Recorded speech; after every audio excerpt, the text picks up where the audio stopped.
여러분 혹시 살아가시면서 무엇인가를 결단하고 계획을 세우고 목표를 세우고 어떤 마음을 다잡고 시작을 했는데 그와 동시에 일이 꼬이고 힘들어지고 또 외부적인 어떤 환경에 의해서 그런 꿈들이 좌절되는 그런 경험도 있을 겁니다. 저희 교회도 2019년 가을, 겨울 그래서 그 한 해가 넘어가기 전에 십자가도 새로 달고 간판도 교체를 하고 여러 군데 손을 봤습니다. 그러니까 새해에 코로나가 다 터지는 거예요. 왜 그런지 모르지만 하나님의 뜻에 순종하려고 하면 일이 잘 안 되는 경우를 아마 여러분들도 경험을 해봤을 겁니다. 오히려 하나님의 백성으로 하나님의 뜻에 순종했기 때문에 일이 더 심각해지고 더 꼬여지고 더 난제에 빠지는 이런 경험들도 있을 것입니다. 그래서 그런지는 모르지만 많은 성도들이 예수를 믿고 있지만 그다지 행복하지 않아요. 왜 이렇게 나는 힘들게 살아가지? 나는 왜 이렇게 하는 일마다 자꾸만 꼬이지?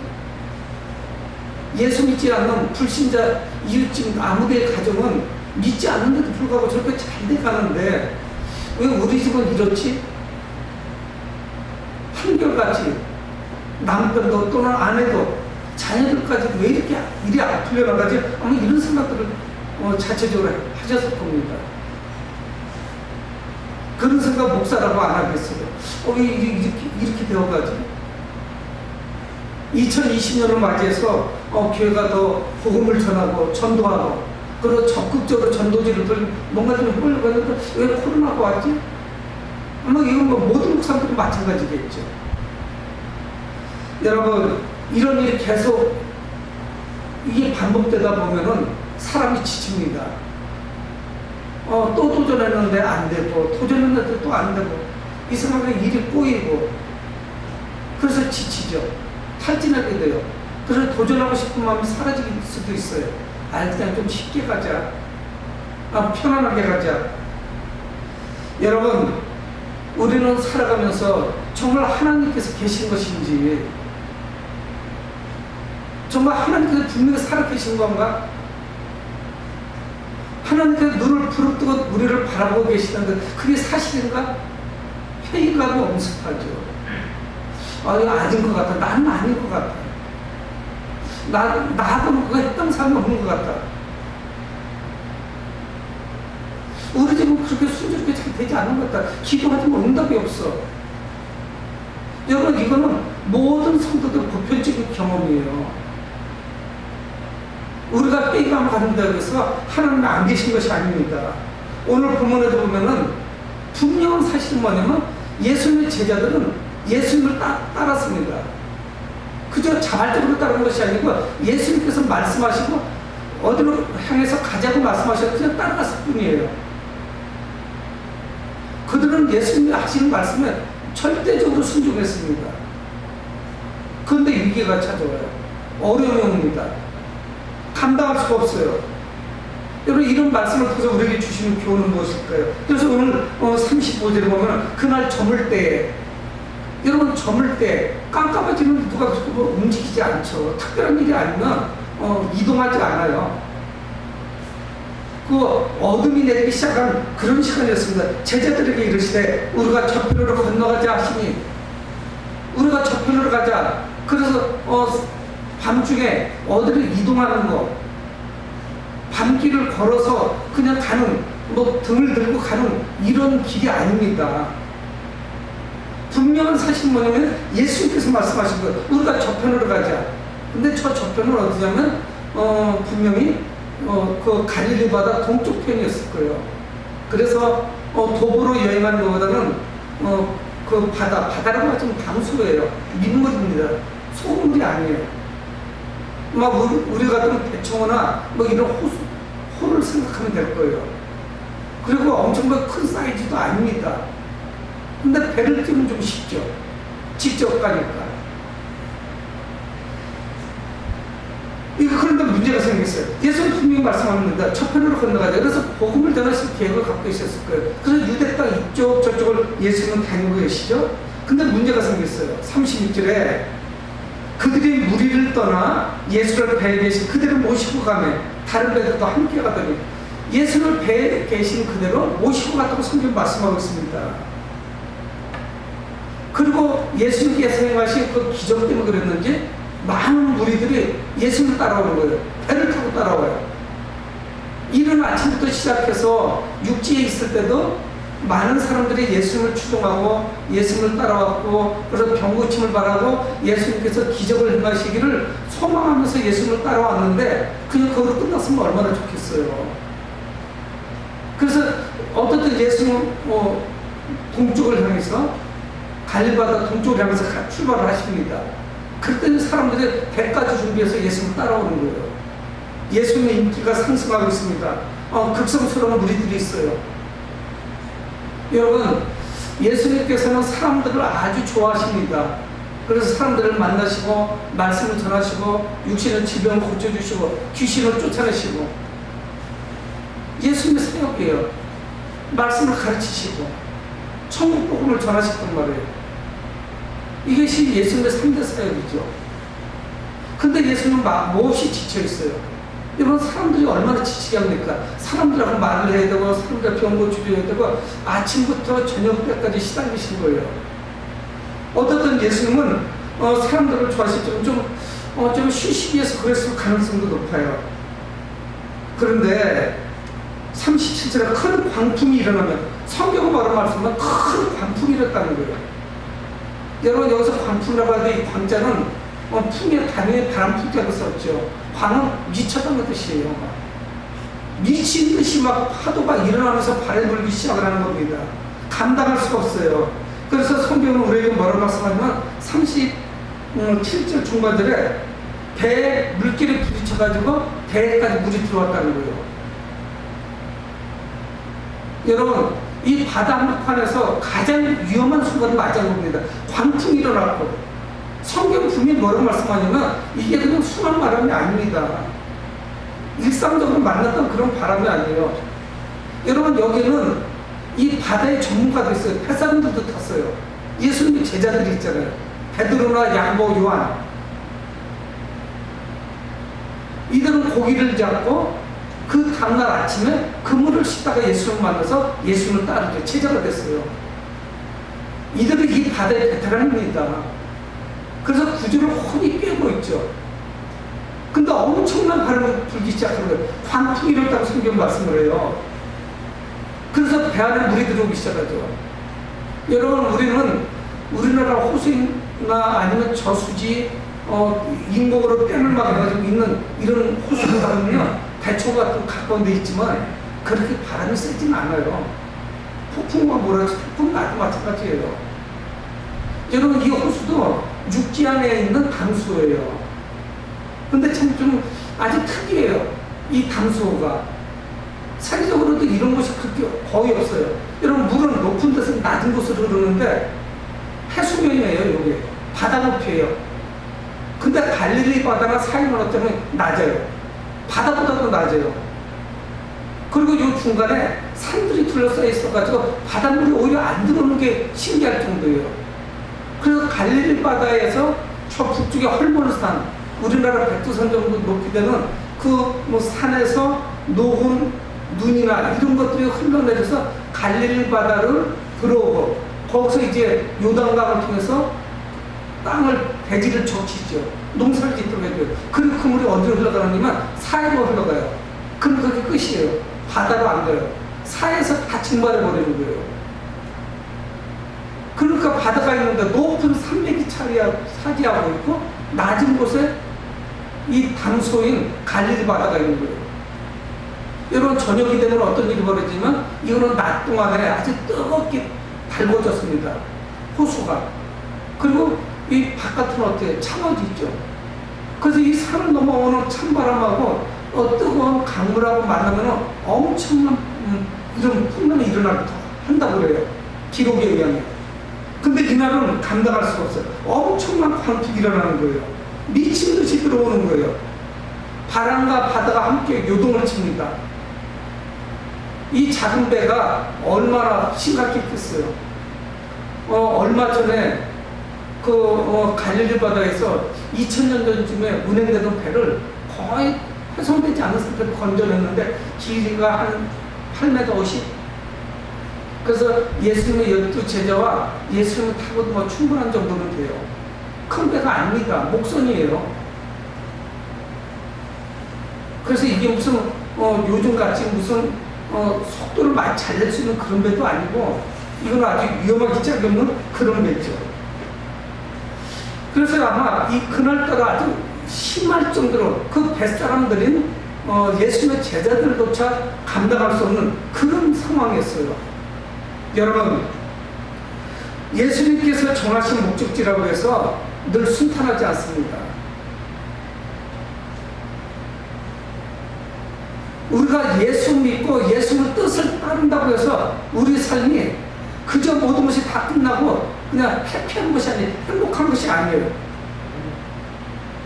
아마 많은 성도들, 특히 기도하는 성도들께서는 경험을 했을 거예요. 기도하고 작정을 하고 또 금식을 하고 준비하고 신앙생활을 더욱더 잘하려고 하면요 얼마나 큰 위기들이 찾아오는지 모릅니다.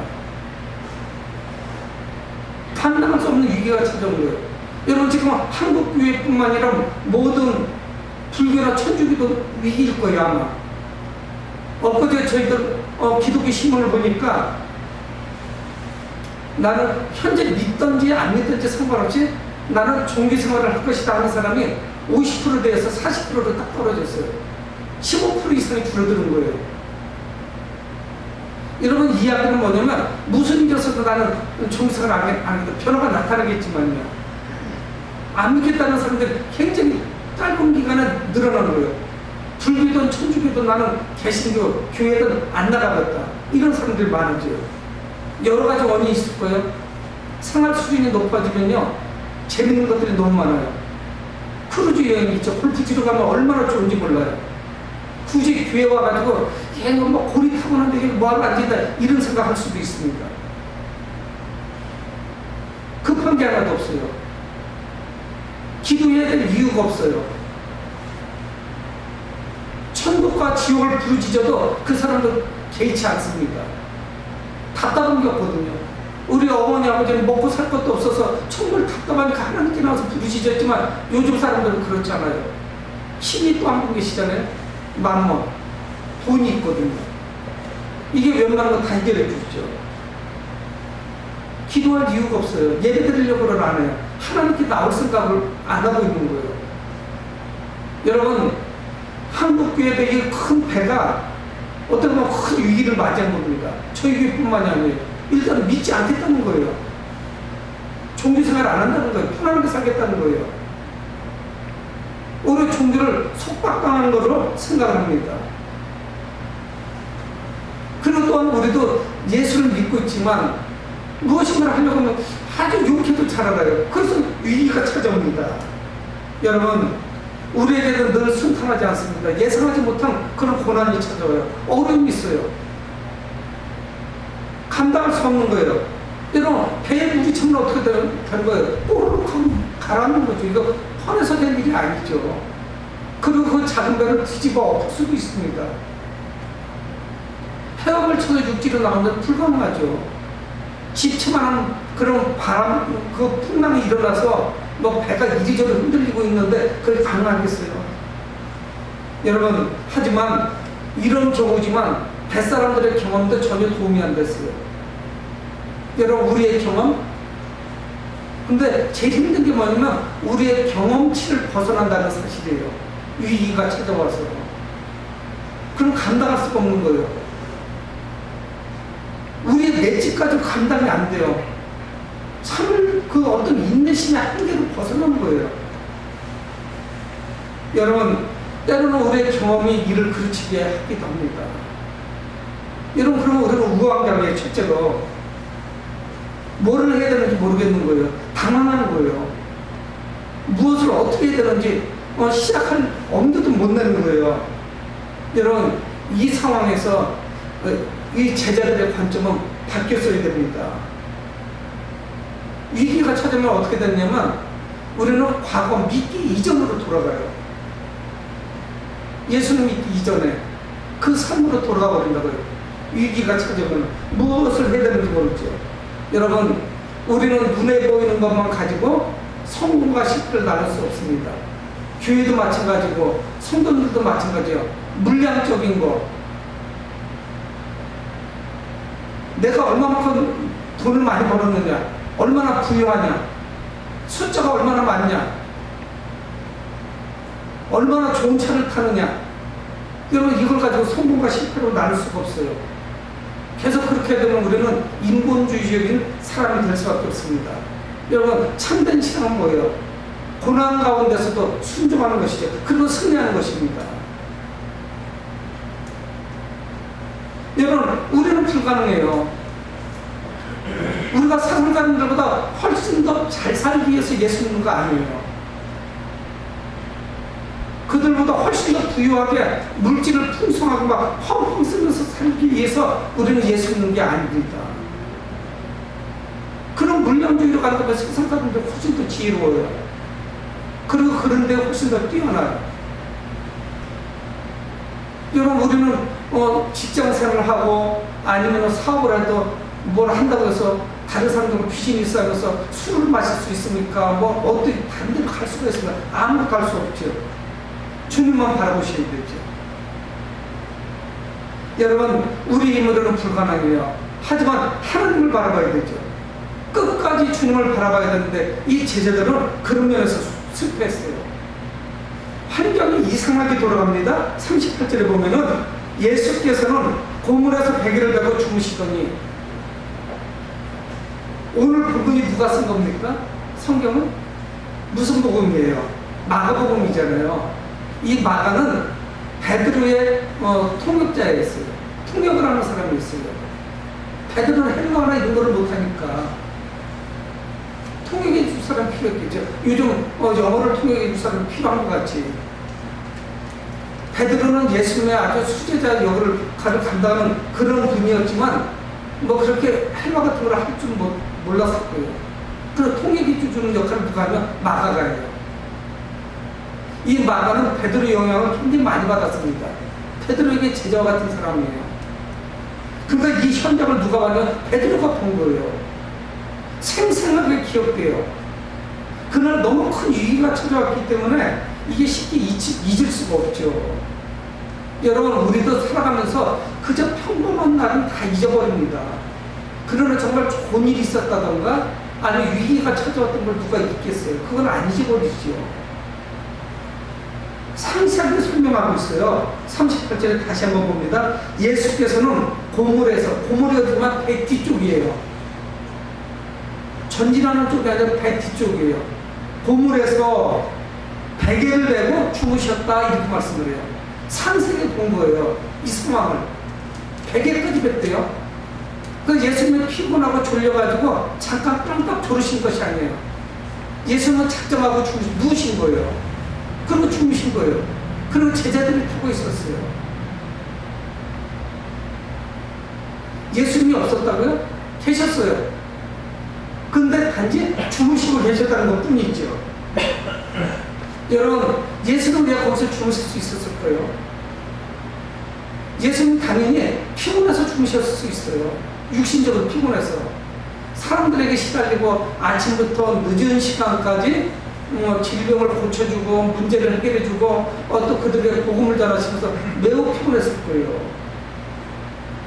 그래서 배에 한 줄 피곤이 가실 줄 알았더니 문제가 생긴 거죠. 더 중요한 사실은 뭐냐? 예수님은 하나님을 신뢰하고 하나님께 모든 것을 맡기셨기 때문에 주무실 수 있었을 겁니다.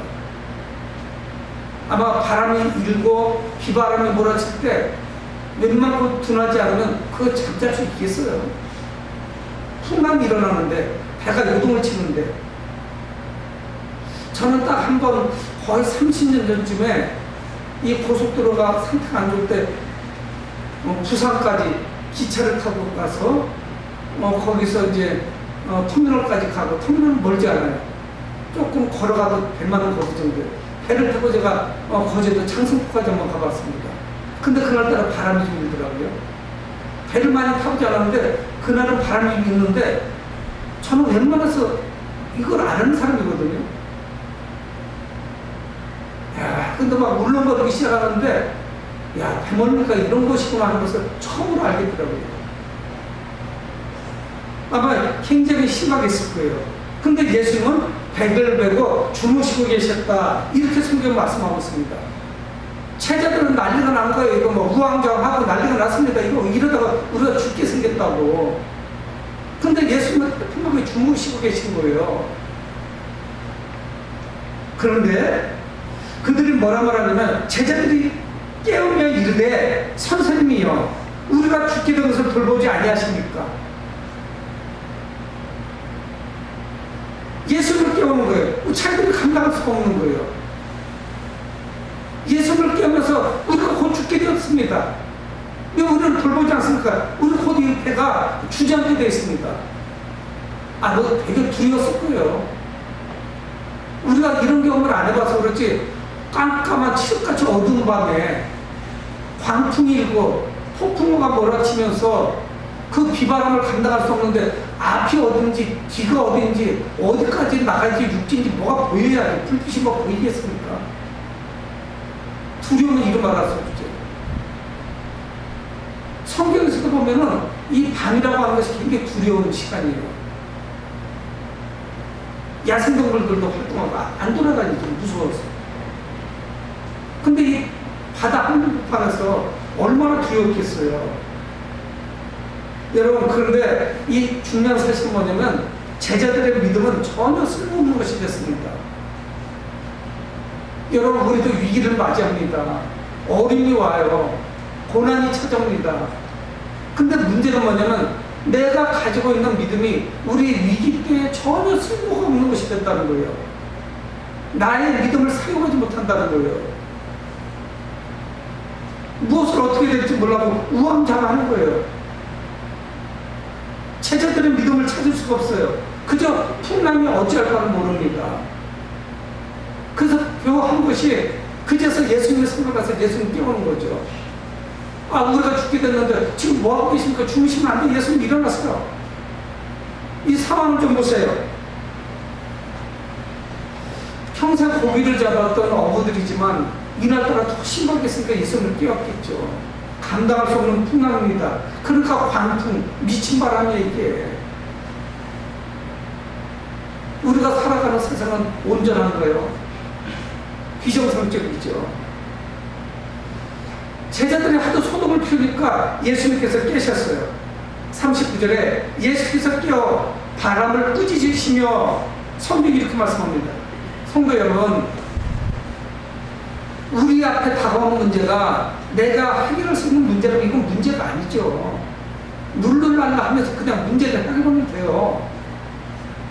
해결할 수가 없으니까 문제가 되죠. 관계에서 오는 문제, 뭐 수많은 문제들이 있습니다. 뭐 종류가 이루 말할 수 없이 많죠. 예상치 못한 위기들이 찾아와요. 조금 전에 예배 때 우리가 전에도 동영상을 보시지 않았어요? 가족들에게 전부 문제가 찾아온 거예요. 5 식구가. 예측이나 했냐고요. 예상도 못했죠. 여러분, 예수님께서 깨셔서 바람을 꾸짖으셨어요. 그 미친 바람을, 광풍을 꾸짖으셨어요. 여러분, 바람이 이게 씨가 먹힐 얘기인가요? 먹혀들 만한 얘기가 안 되죠. 바람은 비인기체예요. 그렇지 않습니까? 말을 한다고 고분고분 듣는 애가 아니라고요. 자연현상은 그 자연상이 스스로 해소가 되는 거예요. 우리 상식으로는.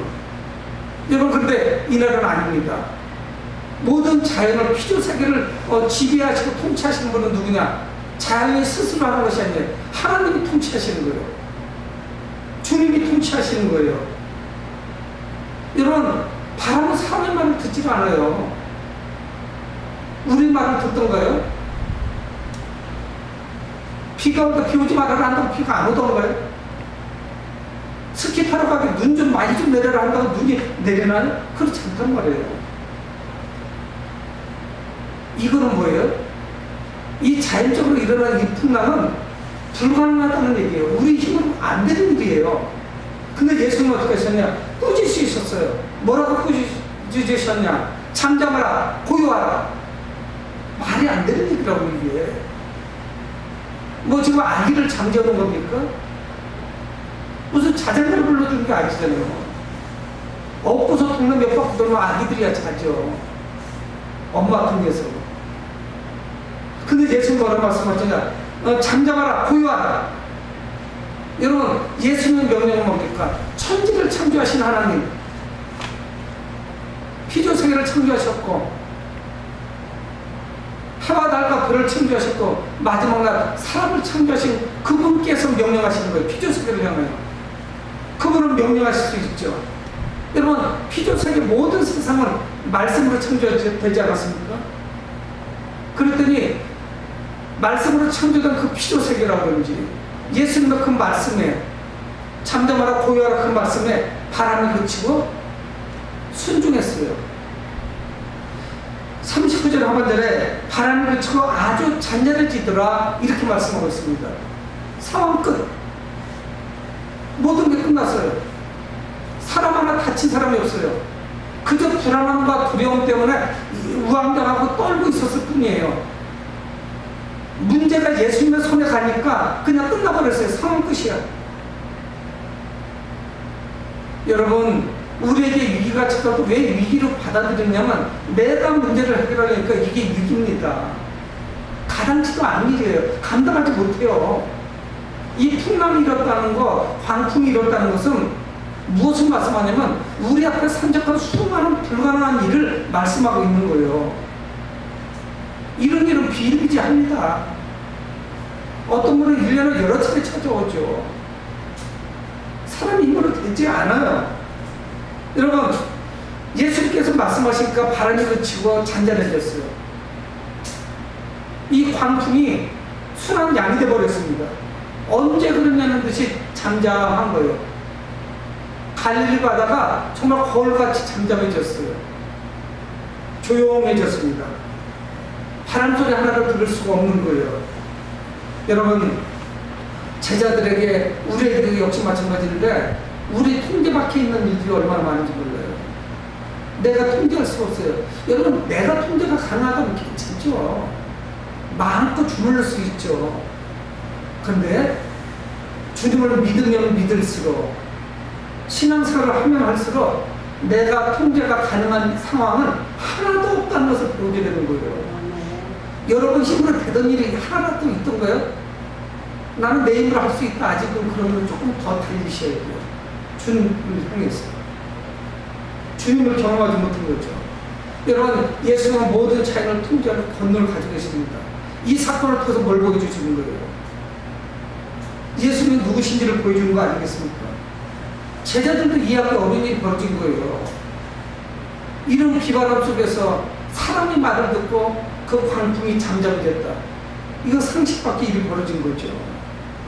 근데 예수님은 정확하게 상황을 보셨어요. 이 상황 가운데 제자들이 왜 두려워하는 것인지 상황을 예수님은 보신 게 아니었어요. 제자들을 예수님은 보셨습니다. 왜 제자들은 이 상황 가운데 두려워했나? 수많은 위기가 찾아오는데 위기는 문제가 아니에요. 문제는 뭐냐면 내 안에 있는 거예요. 내가 문제라니까요. 여러분, 위기는 누구나 찾아옵니다. 안 믿는 사람도 찾아오고 믿는 사람도 찾아오고 다 찾아와요. 감히 예수님이 탄 그 배의 문제가 찾아왔어요. 이 교회 안에도 문제가 있습니다. 금식하고 나가는데도 문제가 생겼어요. 예수님께서 40일 금식했는데 사탄이 나타났어요. 그리고 예수님을 시험하는 거예요. 이 마귀 사탄이가. 여러분, 이 문제는 경험의 문제도 아니고 풍랑의 문제도 아니었습니다. 바다의 문제가 아니었어요. 예수님은 뭐를 보셨냐? 믿음의 문제를 보신 거예요. 그래서 예수님이 40절에 제자들에게 묻는 거예요. 어째 이렇게 무서워하느냐? 무서워하지 않아도 된다는 이야기 아니겠어요? 왜 이렇게 너희들 무서워하느냐? 여러분, 오늘 솔직히 자기 자신에게 물어보세요. 지금 무서운 일이 있나요? 두려운 일이 있나요? 지금 막 계속 꼬여가지고 막 답답한 문제가 있나요? 식욕이 떨어지듯 밥을 먹기 싫을 정도로 지금 두렵고 안 되는 일이 있나요? 여러분, 이거는 환경의 문제가 아니라 여러분 자신에게 물으셔야 돼요. 아, 내가 믿음이 여기까지 안 됐구나. 어째 이렇게 무수하면 예수님 물으시는 거예요? 제자들은 어떻게 했어야 될까요? 오늘 낮에까지만 해도 예수님이 행하신 그 기적의 흔적이 있지 않았습니까? 근데 그 믿음은 더 어디 갔어요? 자기들이 본 것이 믿음이 안 됐어요. 믿음화가 안 됐어요. 내가 본 것 따로, 나 따로요. 예수님이 행하신 것 따로, 내가 행하는 것 따로요. 제자들은 전혀 용기가 없었어요. 그러니까 믿음으로 행동해야 될 때 그들은 두려움이 앞섰어요. 아마 이때 이들은 하나님께 기도하던가 그 풍랑을 향해서 명령할 수도 있었을 거예요. 다양한 여러 가지 방법이 있었을 거예요. 근데 믿음으로 대처하지 못했습니다. 그래서 예수님이 뭐라고 말씀하냐면은 계속 40절에 예수 말씀을 너희가 어째 이렇게 무서워하느냐 말씀하시고 어찌 믿음이 없느냐. 무서워한 거는 왜 무서워했어요? 믿음이 없어서 무서워한 거예요. 그래서 두려움이 앞선 거예요. 자신감이 떨어진 거예요. 여러분, 우리가 두려워하는 거는 믿음이 없어서 그래요. 예수님께서는 이 사건을 통해서 예수님 자신이 누군지를 드러내시는 것도 있고 제자들에게 믿음을 가르치는 산교육장, 그 현장으로 만드셨습니다. 여러분, 우리가 지금 위기를 맞이하고 있지만 예수님께서 여기서 주무시고 해서 무슨 일이 생겨서 그런 담대함도 필요했겠죠. 여러분, 우리는 위기가 찾아오면 스스로 무너집니다. 아, 큰일 났다. 이거는 보니까 내가 해결할 수 있는 문제도 안 되고 누구 도움도 못 받고 끝나버린 것 같아. 내 인생은 종친 것 같다. 여러분, 우리는 한 번 온 인생인데 다음 생, 이 생에서는 나는 끝난 것 같으면 그거 얼마나 비관적이에요. 여러분, 요즘 젊은이들 그런 이야기 한다고 그러죠? 이 생에서는 끝난 것 같다. 이 생에서 끝나면 어떻게 해요? 다시 이 생에 와서 또 사는 거 아닌데. 주님 안에서 최선을 다해서 열심히 살아가야죠. 이 다음 생에는 우리는 천국밖에 없어요. 근데 이 땅에서 살면 끝났다는 거예요. 비관적인 것이 아주 팽배해요. 운명론, 비관론.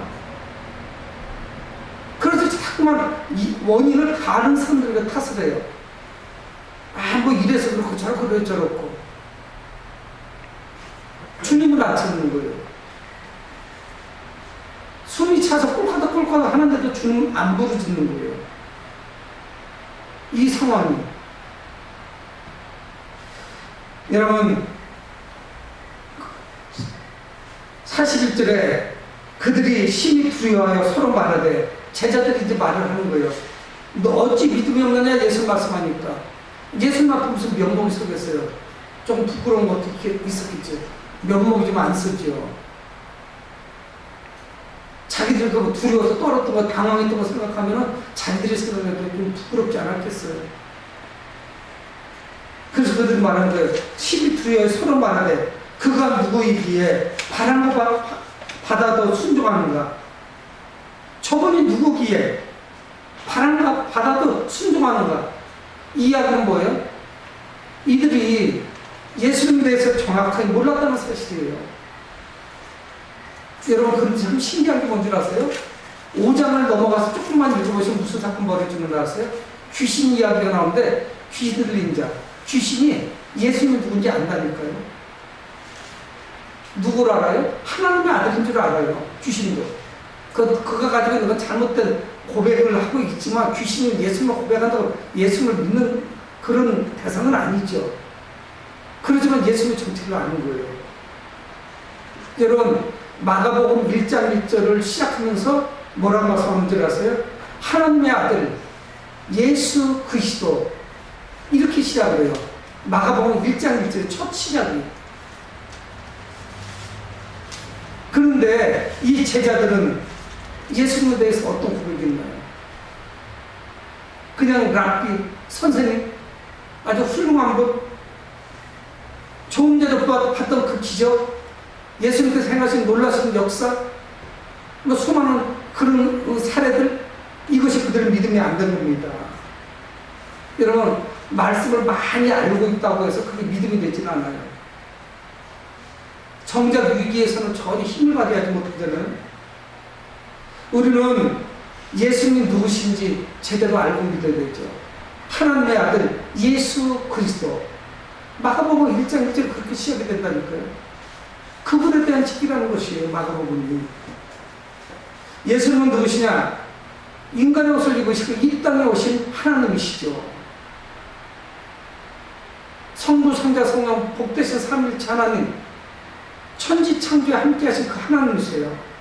여러분, 우리 인생은 누구나 할 것 없이 목사님들은 차 빠져나가느냐? 없어요.